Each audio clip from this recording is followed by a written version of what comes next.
Ghost stories in Hindi में आप सभी का स्वागत है।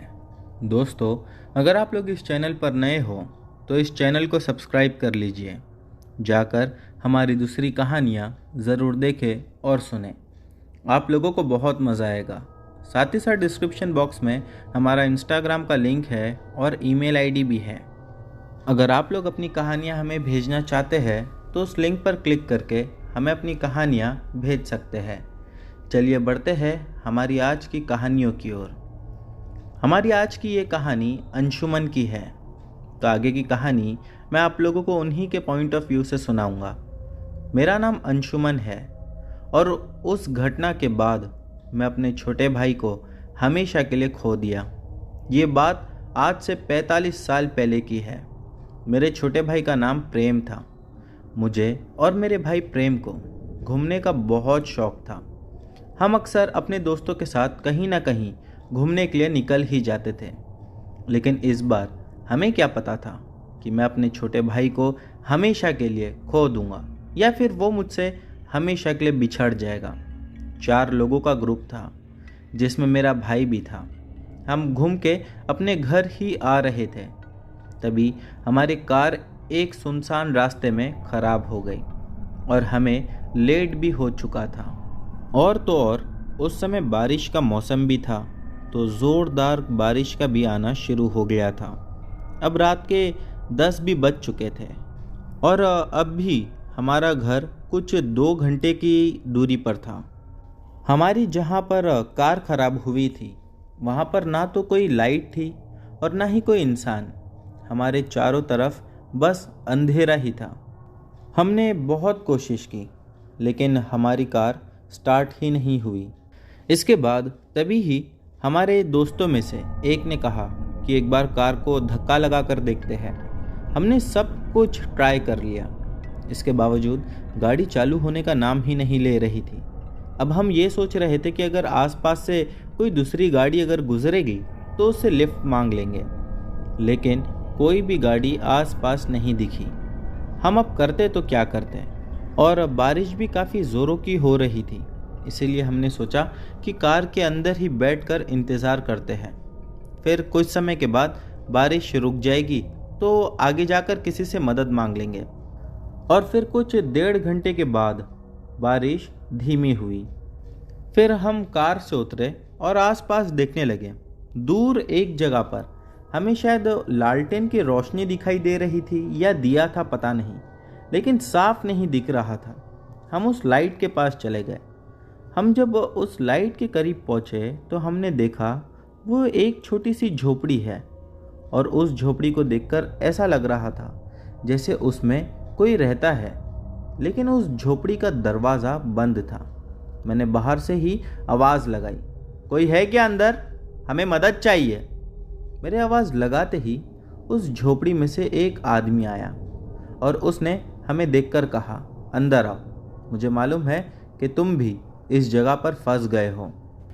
उसके इतना कहते ही मेरे भाई ने तुरंत कहा, आपको कैसे मालूम? तो उस आदमी ने कहा, यहाँ इस रास्ते पर हर कोई फंसता है और आखिर में वो मेरी झोपड़ी में ही आता है। चलो तुम सब यहाँ आराम कर लो, मैं तुम सबके लिए कुछ चाय नाश्ते का बंदोबस्त करता हूँ। फिर कुछ देर बाद उस आदमी ने चाय लाई। हम सब चाय ही पी रहे थे तो उस आदमी ने कहा, अब तुम सब आज रात यहीं पर रहो, कल सुबह होते ही चले जाना। और ये रास्ता रात को तो बिल्कुल ही ठीक नहीं है। अब रात के कुछ 1 भी बज चुके थे। इसके बाद में वो आदमी कहने लगा कि तुम में से कोई भी झोपड़ी के बाहर मत जाना। हमने उस आदमी की बात मान ली और उसी झोपड़ी में ही रुक गए। और वो आदमी भी दरवाज़ा बंद करके दरवाजे के पास एक टेबल रख दिया, मानो कहीं उसे ऐसा लग रहा था कि रात में हम भाग ना जाए। एक बार तो हमें ऐसा लगने लगा कि क्या पता ये कोई डाकू ना हो जो हमें लूट लेगा। फिर मेरे छोटे भाई ने कहा कि ये टेबल लगाने की क्या ज़रूरत है? वो कहने लगा, बस ऐसी ही। तभी ही हम चारों में से एक ने कहा, धीरे से, हो सकता है कि इसे डर हो कि झोपड़ी के अंदर कोई ना आ जाए, इसीलिए इस आदमी ने टेबल लगा दिया है। फिर उस आदमी ने कहा, देखो, मैं वापस से दोबारा कह रहा हूँ, कोई भी इस झोपड़ी के बाहर मत जाना। हमने कहा ठीक है। फिर वो आदमी भी अंदर ही था। हमें नींद तो आ नहीं रही थी। उसी झोपड़ी में ही एक छोटा सा कमरा भी था। कमरा क्या था, मानो छोटी सी जगह थी। वो उसके अंदर चला गया और फिर हम सब लेट गए। हमें नींद तो नहीं आ रही थी कि तभी मेरे छोटे भाई ने कहा कि भाई मुझे कुछ अजीब सा लग रहा है। मैंने उससे कहा कि क्या हुआ, क्या बात है। वो कहने लगा कि भाई मुझे घुटन सी होने लगी है। इसके बाद मेरा भाई अपनी जगह से उठकर दरवाजे के पास वाला टेबल हटाया और बाहर जाने लगा। वो आदमी अंदर से मानो एकदम से आ गया और मेरे भाई को बोला, मैंने मना किया था ना कि बाहर मत जाना। इस बार वो काफ़ी गुस्से में लग रहा था। मेरे भाई ने कुछ जवाब नहीं दिया और सीधा बाहर चला गया।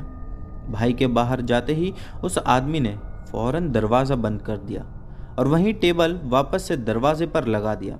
मैंने बोला, अरे भाई मेरे भाई को तो आने दो अंदर। तो उस आदमी ने बोला, अब तुम्हारा भाई नहीं बचेगा। ऐसा कहते ही बाहर से मेरे भाई की आवाज़ आई। मेरा भाई बचाओ बचाओ कहकर ज़ोर ज़ोर से चीखें मार रहा था। मैं अपनी जगह से उठा और दरवाज़ा खोलने की कोशिश की तो उस आदमी ने बोला, अगर तुमने दरवाज़ा खोल दिया तो वो सबको जान से मार देगा। और फिर मेरे भाई की आवाज़ आना एकदम से बंद हो गई। फिर मैं वापस अपनी जगह पर आके बैठ गया और यही सोच रहा था कि पता नहीं मेरे भाई के साथ बाहर क्या हो रहा होगा। मैंने दोबारा भी कोशिश की बाहर निकलने की, लेकिन तभी मेरे दोस्तों ने कहा, अरे यार तेरी वजह से हम सब मारे जाएंगे, प्लीज़ दरवाज़ा मत खोल। इसीलिए मैं चुपचाप अपनी जगह पर बैठ गया। मेरे आंखों से आंसू जा रहे थे। बस यही सोच रहा था कि बाहर मेरा भाई किस हाल में होगा, और पता नहीं कैसे अपने आप मेरी आंख लग गई। फिर सुबह में जब हमारी आंख खुली तो हमने अपने आप को ज़मीन पर पड़ा हुआ पाया। हम हैरान हो गए कि रात में तो हम सब झोपड़ी में थे, तो हम ज़मीन पर कैसे आ गए, और वो झोपड़ी कहाँ चले गई। वो आदमी भी कहीं दिखाई नहीं दे रहा था। फिर अचानक मेरी नज़र एक चीज़ पर पड़ी जो थोड़ी दूर पर ही थी और उसमें से खून निकल रहा था। मैं ये सोचने लगा कि वो क्या है, और यही देखने के लिए उस चीज़ के पास गया। मैंने जैसे ही वो चीज़ को देखा तो मेरी चीख निकल गई। मैंने देखा मेरा भाई का सर पड़ा हुआ था वो, और सर के साथ पैर भी पड़े हुए थे, और मेरे भाई का पूरा शरीर कटा हुआ था, मानो जैसे किसी जानवर ने मेरे भाई को खाया हो और खा के सर को धड़ से अलग कर दिया हो। ये देखकर मैं वहीं मानो चक्कर खा के गिर पड़ा, और जब मुझे होश आया तब मैं वहाँ बैठकर रोने लगा। यही सोचने लगा कि किसने मेरे भाई की जान ले ली, और वो आदमी किसकी बात कर रहा था। इतने में हमारे पास एक बूढ़ा इंसान आया और उसने कहा, ये सब उस शैतान ने ही किया है। मैंने बोला, शैतान मतलब आप किसकी बात कर रहे हो? तो वो बूढ़े इंसान ने कहा कि इस रास्ते पर रात के 1 बजने के बाद जो भी आता है या यहाँ से गुजरता है तो वो शैतान उसे जान से मार देता है। मेरे एक दोस्त ने कहा, अंकल यहाँ पे एक झोपड़ी थी और अब वो नहीं है। हम रात में उसी झोपड़ी में रुके थे। उस झोपड़ी में एक आदमी भी था और उसने हमें मना किया था कि 1 बजने के बाद इस झोपड़ी से बाहर बिल्कुल मत जाना। उस आदमी की बात नहीं मानी और इसके भाई ने झोपड़ी से बाहर कदम रख दिया, और पता नहीं क्या हुआ उसके साथ। अब हमारी जब आँख खुली तो हमने देखा कि वो झोपड़ी नहीं है और वो आदमी भी पता नहीं कहाँ चला गया। तो उस बूढ़े आदमी ने कहा, वो आदमी एक भला और अच्छा इंसान था। एक दिन उसकी भी यही शैतान ने जान ले ली थी। उस दिन के बाद से वो आदमी बेकसूर लोगों की जान बचाता है। जो भी इस रास्ते पर फंसता है तो वो आदमी उन लोगों को उस शैतान से बचाता है, और उसने तुम लोगों की जान भी बचाई। फिर वो बूढ़ा आदमी हमारे पास से चला गया और फिर मैं अपने भाई का वहीं अंतिम संस्कार करके अपने घर आ गया। उस दिन के बाद से मैंने मानो घूमना फिरना एकदम से ही छोड़ दिया था। मुझे आज भी अफसोस है कि काश उस रात में अपने भाई को बचा लेता, या फिर मेरे दोस्त मुझे बाहर जाने से नहीं रोकते। एक बात मैं आप लोगों को और बता दूं दोस्तों, हालांकि उसके बाद भी लगभग 2-4 साल तक मैं उस जगह पर जाकर उस शैतान को कैसा ख़त्म किया जाए ये सोचता रहा, लेकिन मुझे कुछ नहीं समझ में आया। आज तो वो जगह काफ़ी ज़्यादा डेवलप्ड हो चुकी है और क्या पता वो शैतान आज भी है या नहीं। उस घटना के बाद मुझे अच्छे से याद है कि हम सभी वो जगह छोड़कर दूसरी जगह शिफ्ट हो गए थे और आज तक हम कभी वहाँ नहीं गए। वो जगह अब मेरे घर से कई 100 किलोमीटर दूर है, इसीलिए ना तो मैं उस जगह जाता हूँ और ना ही उस जगह के बारे में सोचता हूँ। तो दोस्तों, ये थी अंशुमन की कहानी। बढ़ते हैं हमारी अगली कहानी की ओर। दोस्तों, हमारी अगली कहानी राहुल की है। चलिए इनकी कहानी शुरू करते हैं। मेरा नाम राहुल है, मैं आसाम से हूँ। ये जो कहानी आपको बताने जा रहा हूँ, इस कहानी को मेरी दादी ने बताया था, जो उनकी बहन के साथ हुआ था। अब आगे की घटना मैं आप लोगों को मेरी दादी के पॉइंट ऑफ व्यू से बताता हूँ। ये बहुत सालों पुरानी बात है, जब मेरी शादी नहीं हुई थी। हमारे घर के कुछ ही दूर एक बड़ा सा तालाब था, जहाँ पर हम मछलियाँ पकड़ने के लिए जाते थे। ज़्यादातर मैं और मेरी बड़ी बहन इस काम के लिए जाते थे। एक दिन हम दोनों उसी तालाब से थोड़ी दूर बैठकर बात कर रहे थे। तभी मैंने बोला उसको कि हम कल सुबह जल्दी मछली मारने के लिए जाएंगे। तभी ही मेरी बड़ी बहन ने कहा कि हाँ, क्यों नहीं, ज़रूर जाएंगे। और फिर उसी दिन कुछ ऐसा भी हुआ कि मैं गांव की एक दोस्त के घर पे जाने वाली थी, वो भी रुकने के लिए। मेरी बड़ी बहन ने कहा कि तू एक काम करना, तू आज घर पे नहीं रहेगी तो सुबह भी जल्दी नहीं उठ पाएगी। एक काम करना कि तू मुझे अपने घर पर आकर ही बुला लेना, फिर साथ में मछली के लिए चले जाएंगे। मैंने भी इस पर हाँ कह दी। उसके बाद शाम हुई तो मैं अपनी सहेली के घर पर चले गई और जो मेरी बड़ी बहन थी वो अपने घर चले गई। दूसरे दिन से मेरी बहन की तबीयत खराब होने लगी। फिर जब कुछ दिनों के बाद वो ठीक हुई तो उन्होंने सबको एक भयानक घटना के बारे में बताया, जो कि उनके साथ उसी दिन घटी थी, जिस दिन सुबह हम मछली पकड़ने के लिए जाने वाले थे। और ये जो घटना है दोस्तों, ये मेरी दादी की बड़ी बहन के साथ हुई थी। तो मैं अब यहाँ से उनके पॉइंट ऑफ व्यू से आप लोगों को बताता हूँ। फिर वो कहने लगी मेरी दादी से कि जब तू चले गई और मुझे दूसरे दिन सुबह मछली के लिए कहा था कि हम जल्दी चले जाएंगे, तो मैं जल्दी सो गई। दूसरे दिन सुबह मुझको किसी ने आवाज़ दी। आवाज़ सुनकर मुझे लगा कि शायद तू है, क्योंकि उस ज़माने में हमारे घर पे घड़ियाँ नहीं हुआ करती थी, तो समझ ही नहीं आता था कि क्या समय हो रहा है। आवाज़ सुनकर जब मैंने दरवाज़ा खोला तो मैंने देखा कि तू घर के मेन दरवाजे से कुछ ही दूरी पर खड़ी है और मुझे आवाज़ दिए जा रही थी। मैं हैरान हो गई थी कि इतनी जल्दी तू सुबह उठकर आ गई। और मैंने तुझको भी बोला कि एक काम कर, अभी तो सही समय नहीं है जाने का, तू भी घर पर आकर कुछ देर के लिए सो जा, फिर हम बाद में साथ में चले जाएंगे। तो तूने कहा नहीं, बाद में गांव के बाकी लोग भी आ जाएंगे तो मछलियाँ कम मिलेगी। तेरी जिद के आगे मैं हार मान गई और जाने के लिए तैयार हो गई। मैं मछली मारने के लिए जो भी सामान चाहिए था वो सब ले ली। उन सभी को लेकर तेरे पीछे चलने लगी। कुछ समय के बाद मैंने नोटिस किया कि तू पहले से कुछ अजीब तरीके से चल रही थी और तू मेरे से कुछ आगे थी, यानी कि साथ में नहीं चल रही थी। इससे पहले हम जब भी मछलियाँ मारने के लिए जाते थे तो तू हमेशा ही मेरे साथ चलती थी और हम दोनों एक दूसरे से बातें करते करते वहाँ तक पहुँचते थे। लेकिन इस बार पता नहीं तुझे क्या हुआ था कि तू मुझसे बात ही नहीं कर रही थी। एक बात मैंने ये भी नोटिस किया कि तेरा शरीर मानो अजीब सा लग रहा था। इसी के साथ साथ तेरे शरीर में से मछलियों की बदबू आ रही थी। हालांकि तू मुझसे थोड़ा ही आगे थी, फिर भी मैं मछली की बदबू बिल्कुल साफ सूंघ पा रही थी। तुझको मैंने आवाज़ भी लगाई कि तू मेरे साथ क्यों नहीं चल रही है, आगे आगे चल रही है, लेकिन तूने मानो एकदम से अनसुना कर दिया और बस चलते रही। चलते चलते हम तालाब के पास भी पहुंच गए और जैसे ही हम तालाब के पास पहुंचे तो मैंने देखा कि तू झट से जाकर तालाब के एकदम बीचों बीच चले गई। मैं ये देखकर एकदम डर गई कि तू डूब ना जाए, इसीलिए मैं तुझको किनारे पर आ जाने के लिए आवाज़ देने लगी। तो इस बार भी मेरी आवाज़ को अनसुनी कर रही थी। और एक बात मैंने गौर किया, वो ये था कि तू ज़मीन पर जैसी थी पानी पर भी वैसी ही थी। मतलब तालाब में जाने पर गहराई के कारण लोगों की हाइट कम जैसी लगती है, लेकिन तेरे साथ ऐसा बिल्कुल नहीं हुआ। ऐसा कई बार मुझे लगने लगा कि तू तालाब के अंदर तेरे पैर नहीं बल्कि पानी के ऊपर तेरे पैर हैं। अभी ये सब मैं देखकर समझने की कोशिश ही कर रही थी कि मुझे एक और बड़ा झटका लगा। मैंने देखा कि तेरी एक अजीब सी हरकत, वो ये थी कि तूने पानी में हाथ डाली और एकदम से एक बड़ी मछली पकड़ कर निकाल दी। हद तो तब पार हो गई जब तू मछलियों को कच्चा ही चबा कर खा रही थी।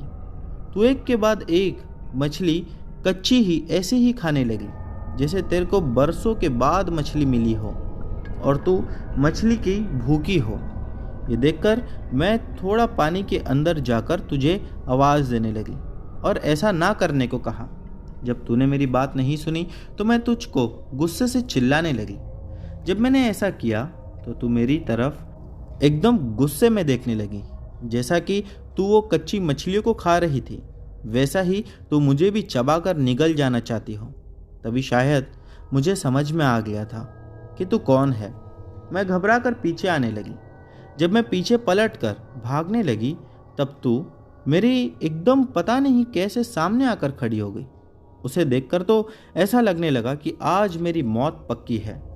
इतना सोचा ही था कि तूने मेरा गला पकड़ लिया और जोर से दबाने लगी। मैं बहुत कोशिश कर रही थी खुद को छुड़ाने की। मैं सच में कुछ बोल भी नहीं पा रही थी। शायद भगवान ने मेरी सुन ली थी। उसी समय एक मछुआरा उस तालाब के पास शायद मछली के लिए आया हुआ था। जब उसने मुझको इस हालत में देखा तो वो चिल्लाने लगा और मेरे पास आकर मुझको तुझसे छुड़ाने लगा, जो कि तूने मेरा गला जोर से पकड़ रखा था। फिर भी तू मुझको छोड़ने का नाम ही नहीं ले रही थी। तभी उस मछुआरे ने अपनी पॉकेट से कुछ निकाला और जब वो निकाला उन्होंने तो मानो एकदम से तू डर गई और मेरा गला छोड़कर तू दूर चले गई। उसके बाद उस मछुआरे ने उस चीज़ को जब तेरे ऊपर फेंकने ही वाला था तो तू जाकर पानी में जंप लगा दी और एकदम से गायब हो गई। हालांकि मैं जानती थी कि तू मेरी बहन नहीं है, फिर भी तुझको ऐसा जंप लगाता हुआ देखकर मैं तेरा नाम लेकर थोड़ा और आगे जाने लगी तो उस मछुआरे ने मुझे रोका और कहा कि वो तुम्हारी बहन नहीं है, तुम्हारी बहन मेरे घर पर है जो मेरी बेटी के साथ आराम से सो रही है। उसको मैं कुछ और पूछती कि वो बोला यहाँ से चलो, रास्ते पर सारी बातें बताता हूँ। कुछ दूर आने के बाद उसने मुझे बोला कि वो दरअसल कोई इंसान नहीं थी, वो एक बाघ था। तुम्हारी बहन का रूप लेकर तुमको मारने आया था। आज मैं ना होता तो तुम्हारी जान पक्का चले जाती। दरअसल इतनी सुबह में वहाँ कोई आता जाता नहीं था। और फिर वो बोलने लगा कि तुम्हारी बहन भी मेरे घर पर है और इसीलिए मैंने सोचा कि कल तो मछली मिली नहीं थी तो आज जल्दी जाकर मछली पकड़ कर लाता हूँ, तुम्हारी बहन को भी खाने मिल जाएगी। इसी के साथ वो मुझसे कहने लगा कि मैं आज जो इतनी सुबह आया, मैं कभी भी इतनी सुबह नहीं आता हूँ। मेरा सुबह आने का मकसद सिर्फ और सिर्फ आज मछली पकड़ने का था। लेकिन मैं जब आया तो आते समय साथ में सरसों लेकर आया था, क्योंकि मैं इस बाग के बारे में बहुत पहले से जानता था और सरसों की वजह से ही वो आज तुम्हें छोड़कर भाग गई, वरना तुम्हारे साथ तो मानो आज मेरी भी मौत पक्की थी। उसकी बात सुनकर मेरा शक सही निकला कि वो मेरी छोटी बहन नहीं थी। मुझे याद आया कि कल जब हम तालाब के पास दूसरे दिन मछली मारने की बात कर रहे थे तो शायद उस शैतान ने हमारी बात सुन ली थी और मेरी छोटी बहन का रूप खुद धारण करके मुझको मछली पकड़ने के लिए बुला लिया। और वो यही चाहती थी कि मैं उसके साथ जाऊं तो तब वो मुझे जान से मार दे। जब इस बात को मैं उस मछुआरे से कहने लगी तो उन्होंने मुझे ऐसी सुनसान जगह पर जाने के लिए मना किया और ऐसे तालाब पर सुबह आने के लिए भी मना किया कि कभी भी अकेले ऐसी जगहों पर बिल्कुल मत जाना।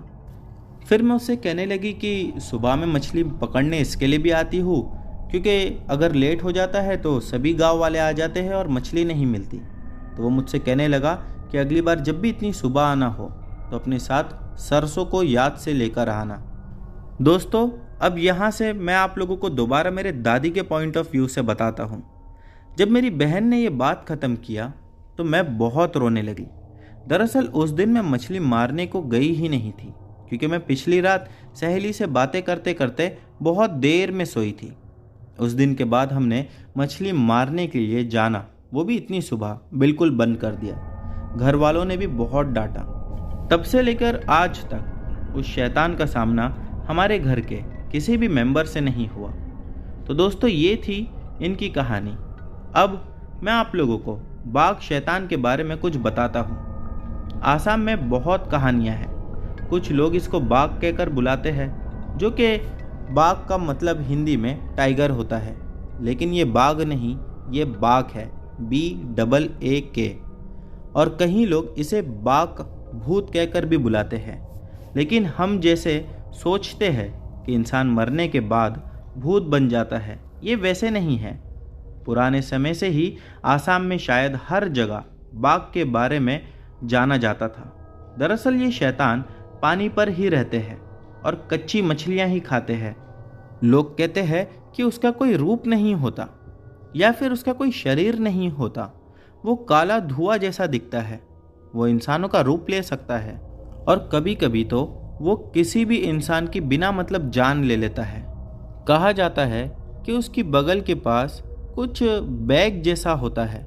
अगर कोई उसे चुरा ले, जैसा चुड़ैल की जान उसकी चोटी में होती है, वैसा ही अगर कोई उस बैग को चुरा ले और चुरा कर छुपा ले, तो ये बाघ नाम का शैतान जिंदगी भर के लिए उसका गुलाम बन जाएगा। लेकिन उस बैग को सरसों से ही ढक कर रखना होगा। कुछ आसामी ऐसे भी है जो ये भी कहते हैं कि वो मछली पकड़ने वाले नेट से भी डरता है। इसमें कितनी सच्चाई है ये मैं नहीं जानता। दोस्तों, इसी के साथ इन्होंने एक हमें फ़ोटो भी भेजी है। अगर आप में से कोई वो फ़ोटो देखना चाहता है तो मुझे व्हाट्सएप कर सकता है। डिस्क्रिप्शन बॉक्स में हमारा व्हाट्सएप का नंबर है। मैं आप लोगों को वो फ़ोटो भी भेज दूंगा और साथ ही साथ इंस्टाग्राम आईडी पर वो फ़ोटो अपलोड हो जाएगी, तो आप लोग वहाँ जाकर भी उस फ़ोटो को देख सकते हैं। चलिए अब बढ़ते हैं हमारी अगली कहानी की ओर। दोस्तों, हमारी जो अगली कहानी है वो हमें रहीम ने भेजी है। चलिए इनकी कहानी शुरू करते हैं। मेरा नाम रहीम है। मैं पुणे कोंधवा का रहने वाला हूँ। ये बात कुछ 1 साल पहले की है। वहाँ पे हमारा एक रो हाउस हुआ करता था। अभी फ़िलहाल तो हमने उसे छोड़ दिया है।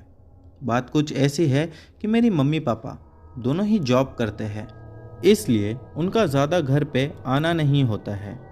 इसलिए उन्होंने हमें, यानी कि मुझे और मेरे भाई को, हम दोनों को संभालने के लिए एक केयर टेकर रखे हुए थे, जो दिन रात हमारे ही साथ रहती थी, हमारा ख्याल भी रखती थी। उनका भी इस दुनिया में कोई नहीं था, इसीलिए वो हमें अपने परिवार की तरह ही मानती थी, क्योंकि वो बिल्कुल अकेली थी इस दुनिया में और उन्हें हमारे साथ रहना भी अच्छा लगता था। सुबह से लेकर शाम तक वो हमारे घर के सभी काम करते थे। सब ठीक चल रहा था। एक दिन मेरी मम्मी पापा को कुछ काम से आउट ऑफ कंट्री जाना था, तो उन्होंने हमारी सारी जिम्मेदारी उस मौसी पर छोड़ दी और चले गए। फिर कुछ दिन तो अच्छे से बीत गए। एक रात को मेरी अचानक से नींद खुल गई। वो इसलिए क्योंकि किचन में से कुछ अजीब अजीब सी आवाज़ें आ रही थी। मेरे भाई का और मेरा एक ही बेडरूम था। मैंने सोचा भाई को लेकर जाता हूँ देखने, लेकिन वो आवाज़ें इतनी डरावनी थी कि मेरी हिम्मत तो मेरे भाई के बेड तक जाने की भी नहीं हो रही थी। कैसे कैसे वो आवाज़ सुनकर मैं रात भर जाग रहा था, लेकिन फिर पता नहीं कब मेरी आंख दोबारा लग गई और मैं सो गया। अगली सुबह मैं और मेरा भाई नाश्ता करने बैठ गए, तो मैंने सोचा कि मौसी से पूछ लूँ कि क्या आवाज़ें आ रही थी। फिर मैंने सोचा जाने दो, वरना भाई और मौसी मुझ पर ही भड़क जाएंगे। सब बात भूलकर मैं और भाई कॉलेज चले गए। कॉलेज से आकर बाकी सब क्लास जाकर और सारा काम ख़त्म करके रात का खाना खाए, फिर दोबारा हम सोने चले गए। ठीक दोबारा 1 या 2 बजे मेरी आँख खुल गई। वो आवाज़ें मुझे फिर से आना शुरू हो गई थी। मैंने सोचा अब भाई को उठाना ही पड़ेगा और देखना ही पड़ेगा कि ये आवाज़ें किचन में से क्यों आ रही है और ये कौन कर रहा है। मैं कैसे कैसे भाई के पास जाके उसे उठा लिया और उसे किचन के पास लेकर चला गया। वो आवाज़ कुछ ऐसी थी कि मानो कोई आपस में बात कर रहा है।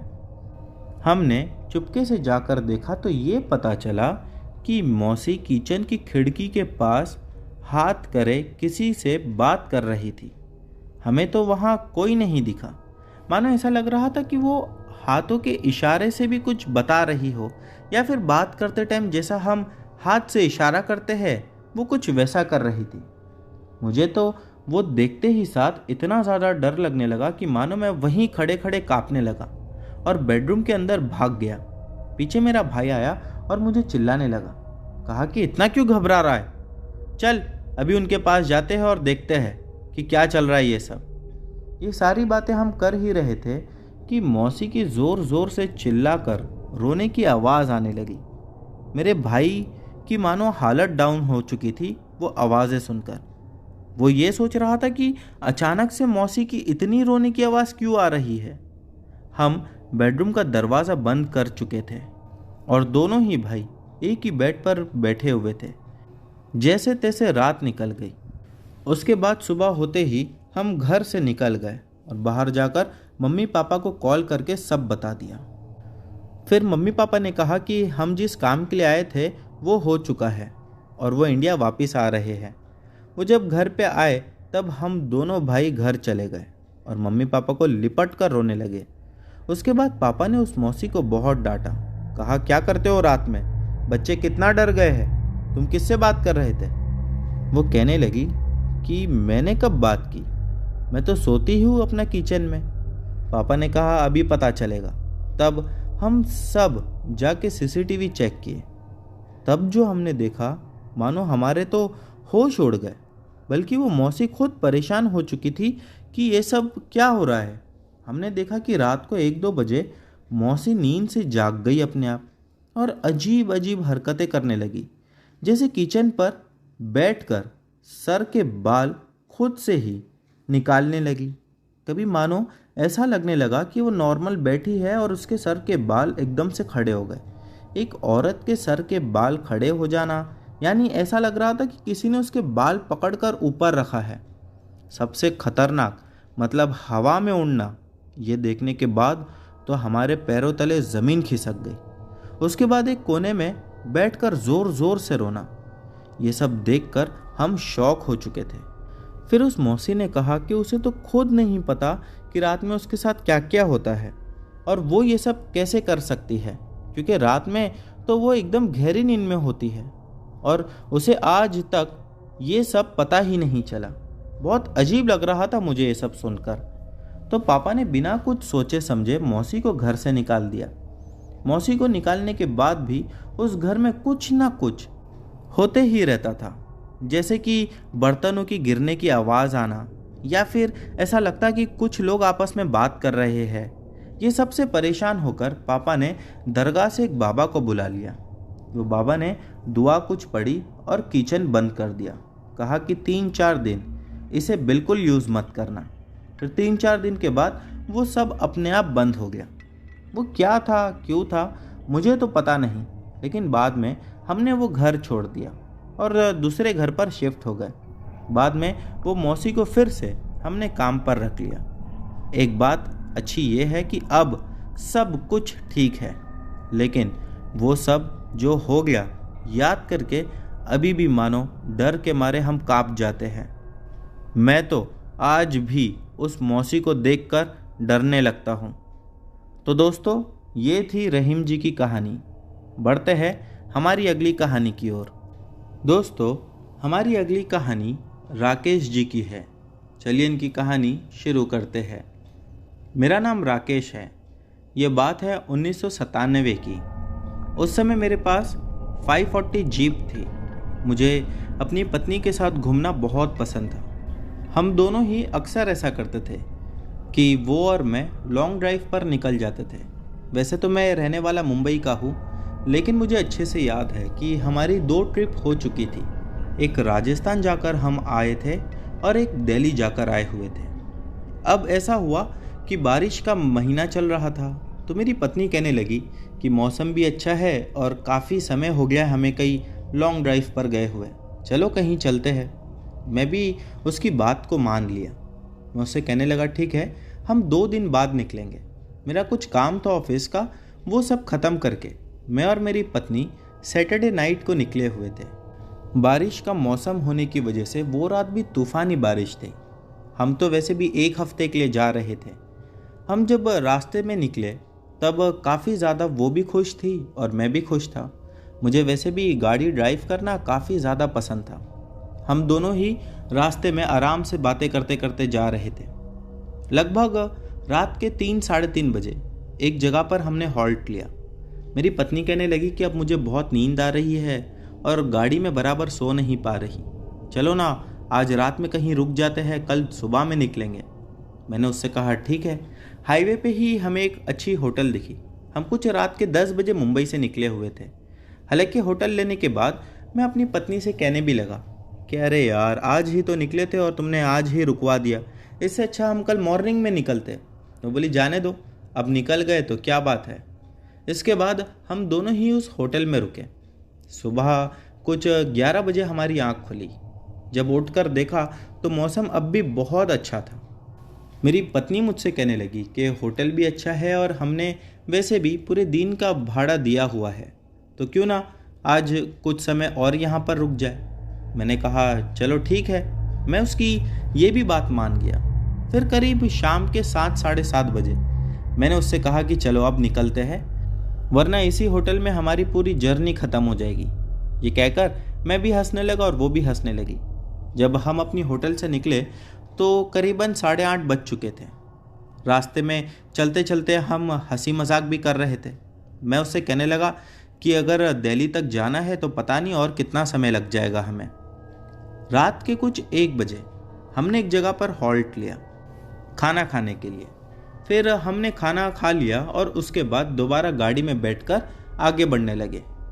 ऐसा हुआ कि 1 घंटा चलने के बाद ही पता नहीं कैसे गाड़ी में कुछ आवाज़ आने लगी। मुझे तो समझ नहीं आ रहा था कि गाड़ी में आवाज़ क्यों आ रही है, क्योंकि जब मैं गाड़ी लेकर कहीं भी लॉन्ग ड्राइव पर निकलता था तो उसकी सर्विस करवा कर निकलता था कि गाड़ी कहीं रास्ते में ख़राब ना हो जाए। और मेरे पास जो जीप थी 540, उसे लिए हुए मुझे ज़्यादा समय नहीं हुआ था, वो नई गाड़ी ही थी मानो। जब गाड़ी में से आवाज़ बहुत ज़ोर ज़ोर से आने लगी तो मैंने गाड़ी को एक किनारे पर लगाया। आसपास दूर दूर तक वहाँ कोई नहीं था, बस सुनसान सड़क थी। मैं गाड़ी से नीचे उतरा और जीप को चेक करने लगा। मुझे कुछ समझ नहीं आया। मैं अपनी पत्नी से कहने लगा कि आवाज़ तो अब पहले से ज़्यादा ज़ोर की आ रही है, एक काम करते हैं, हम धीरे धीरे चलते हैं, आगे कोई ढाबा या होटल दिख जाएगा तो हम फिर से वहीं पर हॉल्ट ले लेंगे। उसने भी कहा ठीक है। फिर से मैंने गाड़ी स्टार्ट की और धीरे धीरे गाड़ी को आगे बढ़ाने लगा। करीब कुछ 2 या 4 किलोमीटर जितना ही हम चले होंगे कि गाड़ी मानो एकदम से बंद पड़ गई। मुझे अब टेंशन होने लगा कि इतनी रात में अगर मैं अकेला होता तो दिक्कत नहीं थी, मेरे साथ मेरी पत्नी भी थी, मुझे उसकी चिंता सता रही थी। मैं उसी रास्ते पर 15 से 20 मिनट तक खड़ा रहा कि अगर कोई गाड़ी गुजरेगी तो मैं उससे लिफ्ट ले लूँगा, लेकिन वहाँ कोई गाड़ी नहीं दिखी। मेरी पत्नी मुझे कहने लगी कि सामने वो आदमी क्या कर रहा है। उसकी बात सुनकर मैं एकदम आश्चर्य से उससे पूछा कि मुझे तो वहाँ कोई आदमी नहीं दिख रहा। मुझे एक बार को ऐसा लगा शायद मेरी पत्नी मुझसे मजाक कर रही है। कहने लगी कि सामने तो खड़ा है, आपको दिख क्यों नहीं रहा। मैंने उससे दोबारा कहा कि मुझे कोई नहीं दिख रहा। फिर वो कहने लगी कि देखो वो हमारे ही पास आ रहा है। मैं गाड़ी में बैठकर गौर से देखने लगा, फिर भी मुझे कोई नहीं दिखा। इसके बाद वो कहने लगी ये क्या गाड़ी के सामने खड़ा है, अब भी नहीं दिख रहा। मैंने कहा नहीं, मुझे बिल्कुल कोई नहीं दिखाई दे रहा। अचानक गाड़ी में एक ज़ोर की आवाज़ आई। ऐसा लगा कि गाड़ी के बोनट पर किसी ने कोई चीज़ ज़ोर से फेंक कर मारी हो। वो आवाज़ सुनने के बाद मैं परेशान होकर इधर उधर देखने लगा। वो मुझसे पूछने लगी क्या ढूंढ रहे हो। मैंने कहा यार ये आवाज़ कहाँ से आई। वो कहने लगी ये क्या, यही तो आदमी है, इसने बोनट पर ज़ोर से हाथ मारा, उसकी आवाज़ आ रही है। मुझे सच में कोई आदमी नहीं दिखाई दे रहा था और मेरी पत्नी एकदम निश्चिंत होकर बैठी हुई थी। फिर वो खुद गाड़ी से उतरी और मानो वो जाकर किसी से बात करने लगी। मैं बस यूं ही देख रहा था, मुझे तो ऐसा दिख रहा था कि वो हवा में किसी से बात कर रही है। फिर वो दोबारा गाड़ी में आई, आकर बैठी, कहने लगी कि चलो अब गाड़ी चालू करो, गाड़ी चालू हो जाएगी। वो आदमी ने कहा कि मैंने गाड़ी बना दिया। मुझे उसकी बात पर विश्वास ही नहीं हो रहा था। मैंने जब गाड़ी चालू किया तो सच में अपने आप गाड़ी चालू हो गई। मैं गाड़ी को लेकर वहाँ से तुरंत भगाते हुए निकला और फिर कुछ किलोमीटर पार करने के बाद मुझे एक होटल दिखाई दी। मैंने अपनी गाड़ी को उसी होटल पर जाकर रोक दिया। डर के मारे मैं पसीने में नहा चुका था। मैं होटल रूम में जाने के बाद मेरी पत्नी से कहने लगा कि तुम्हें वहाँ सच में कोई आदमी दिखा था? वो कहने लगी हाँ। मुझे अब भी विश्वास नहीं हो रहा था। उसी होटल में मैंने एक आदमी से पूछा तो उसने बताया कि दरअसल यहाँ पर इस रास्ते पर कहा जाता है कि एक आत्मा है जो कि बहुत अच्छी है, लोगों की मदद करती है। हो सकता है कि उसी आत्मा ने तुम्हारी मदद कर दी हो। मुझे अब भी कुछ अजीब लगने लगा। मैंने उसकी बात को नज़रअंदाज किया और दोबारा अपने कमरे में चला गया। जब अगली सुबह में मैं अपनी गाड़ी लेकर वहाँ से निकल रहा था, तब मैंने गाड़ी के सामने वाले शीशे पर देखा कि वहाँ पर लिखा हुआ था, मैं ही था जिसने मदद की। मुझे ऐसा लगा कि क्या पता किसी ने मेरे साथ फिर से मजाक किया हो या मेरी पत्नी ने ही किया हो। मैंने मेरी पत्नी से कहा कि तुमने गाड़ी की कांच पर कुछ लिखा है? वो कहने लगी अरे मैं क्यों लिखूंगी, हो सकता है ये वही आदमी लिखा हो जिसने पिछली रात में हमारी मदद किया था। मैंने मेरी पत्नी से कुछ नहीं कहा, वरना वो और ज़्यादा डर जाती। मैं नहीं जानता कि सच में वहाँ पर कोई आदमी था या आत्मा थी, लेकिन मैंने उसे नहीं देखा था, तो मैं आज भी उसे एक अच्छी आत्मा मानता हूँ। तो दोस्तों, ये थी राकेश जी की छोटी सी आप बीती। बढ़ते हैं हमारी अगली कहानियों की ओर। दोस्तों, हमारी जो अगली कहानी है यह हमें सलमान ने भेजी है। चलिए इनकी कहानी शुरू करते हैं। मेरा नाम सलमान है। आज मैं आप लोगों को मेरे साथ घटी एक भयंकर घटना सुनाता हूँ। मैं और मेरे दोस्त, उनका नाम शाहबाज और मंसूर है, हम तीनों ही अच्छे दोस्त हैं और हम तीनों ही एक जगह पर रहते हैं। और जहाँ पर हम लोग रहते हैं वो एक छोटा सा गांव है। रात में मुझे कॉल आया कि नानी की तबीयत खराब हो चुकी थी और हमें जाना था। हम 3 लोग अपनी कार में निकल गए। हमारी नानी का गांव कुछ 95 किलोमीटर दूर था। रास्ता भी काफ़ी सुनसान था। मैं ड्राइव कर रहा था। हमारी कार चलते चलते बंद पड़ गई। कार में पता नहीं क्या प्रॉब्लम था। मैं कार से नीचे उतरा और कार को चेक करने लगा। मुझे तो वैसे कार में कोई भी प्रॉब्लम नहीं समझ में आया। हम तीनों ही लोग सोचने लगे कि अब इतनी रात में कैसे आगे बढ़ेंगे या फिर किसकी मदद मिलेगी। फ़ोन में जब चेक किया तो वो रास्ता ऐसा था कि वहाँ पर नेटवर्क भी नहीं आ रहा था। हम तीनों ही कार को लॉक करके आगे पैदल चलने लगे। थोड़ी देर चलते रहे कि अचानक मेरा जो दोस्त था उसे कुछ झाड़ियों में नज़र आया। उसने हमसे कहा, भाई चल कार के पास चलते हैं। मैंने पूछा क्या हुआ? वो कहने लगा कि चलना कार के पास, मैं वहाँ जाकर बताऊँगा। वो अभी ये सब बोल ही रहा था कि अचानक से ऐसा लगा कि किसी ने मुझे पीछे से मेरा नाम लेकर पुकारा हो, और वैसे ही मेरे बाकी 2 दोस्तों के भी साथ हुआ। ऐसा लगा कि किसी ने उनका भी नाम लेकर किसी ने उनको पुकारा। हम तीनों ही एकदम से चौंक गए कि ये आवाज़ हमें कैसे सुनाई दे रही है और कहाँ से आ रही है। इतना दूर हम तीनों को कौन जानता पहचानता है, वो भी इतनी रात में हमें किसने बराबर से देख लिया। फिर वो आवाज़ दोबारा से आई। ऐसा लगने लगा कि ये मेरी नानी की आवाज़ है। लेकिन एक अजीब बात ये थी कि नानी तो अपने घर पर बीमार पड़ी हुई थी। फिर हम पीछे मुड़कर देखा तो सच में वहाँ पर नानी खड़ी हुई थी। हम नानी के पास गए और नानी को पूछा कि इतनी रात गए यहाँ क्या कर रहे हो? ये सुनकर मेरी नानी मुस्कुराने लगी। हम लोगों को बहुत गुस्सा आ रहा था कि यार आपने क्या हमें मजाक करके यहाँ पर बुलाया?